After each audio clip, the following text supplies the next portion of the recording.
কথা বলেছে যে খিদির বনু ইসরাইলের কেউ ছিল না। তো পৃথিবীর সবচেয়ে সেরা মানুষ, জ্ঞানী মানুষকে খুঁজতে হলে নবী মুহাম্মদ সাল্লাল্লাহু আলাইহি ওয়াসাল্লামের উম্মতে আসতে হবে। কথা বুঝতে পারছেন? পরতে পরতে দলিল আছে, একটু ঠান্ডা মাথায় গভীরভাবে ভাবার চেষ্টা করতে হবে। তো এখন খিদির আলাইহিস সালামকে নবী মূসা আলাইহিস সালাম বলছেন যে হাল আদুল্লুকা আলা আন তুআল্লিমানি মিম্মা উল্লিমতা রুশদা।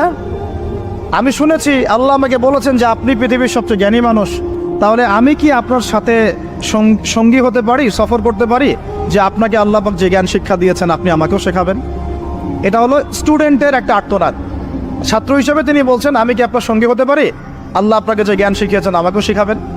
দেখেন, একজন নবী এই কথা বলছেন। আর আমাদের তো মাশাআল্লাহ, ওই যে বললাম, জ্ঞান শেখার কোনো ফিকির নাই।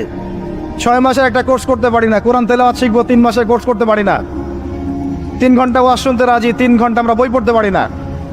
কিন্তু এই প্রজন্মটা দিয়ে হবে না ভাই। আমি আপনাদেরকে পরিবর্তন করতে চাই, আল্লাহ পাক যেন কবুল করেন, তৌফিক দান করেন। এখন খিদির আলাইহিস সালাম বলছেন ইন্নাকা লান তাস্তাতিআ মাইয়া সাবরা। টিচারের কি কথা, কি দূরদর্শিতা! টিচার বলছেন যে তুমি তো আমার সাথে সবর করতে পারবে না। সঙ্গী হওয়ার আগেই কথা বলা শেষ। আপনি এসে আমাকে বলছেন ভাই আপনার সাথে কি সফর করতে পারি, একটু এলেম শেখাবেন, আর আমি বলছি আপনি তো সবর করতে পারবেন না। কি পরিমাণ জ্ঞান, গভীরতা, দূরদর্শিতা থাকলে, ভবিষ্যৎ সম্পর্কে দূরদর্শিতা থাকলে তিনি আগেই বলতে পারেন যে আপনি সবর করতে পারবেন না।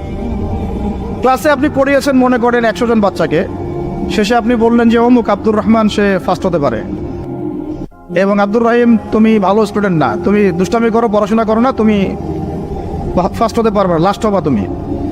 রেজাল্টের দিন দেখা গেল সত্যি সত্যি আব্দুর রহমান ফার্স্ট হয়েছে, আব্দুর রহিম লাস্ট হয়েছে। তার মানে কি টিচার গায়েবের খবর জানে? এটা কি তার হিকমা, তার প্রজ্ঞা, তার বাসিরা, তার অভিজ্ঞতা? আল্লাহ পাক তাকে সেই জ্ঞানটা দিয়েছিলেন। মুসা আলাইহিস সালামকে মুখের উপর বলে দিলেন যে তুমি তো আমার সাথে সবর করতে পারবে না। মুসা আলাইহিস সালাম বলছেন সাতাজিদুনি ইনশাআল্লাহু সাবিরান ওয়ালা আ'সি লাকা আমরা। ইনশাআল্লাহ আপনি আমাকে ধৈর্যশীল পাবেন এবং আমি আপনার কাজে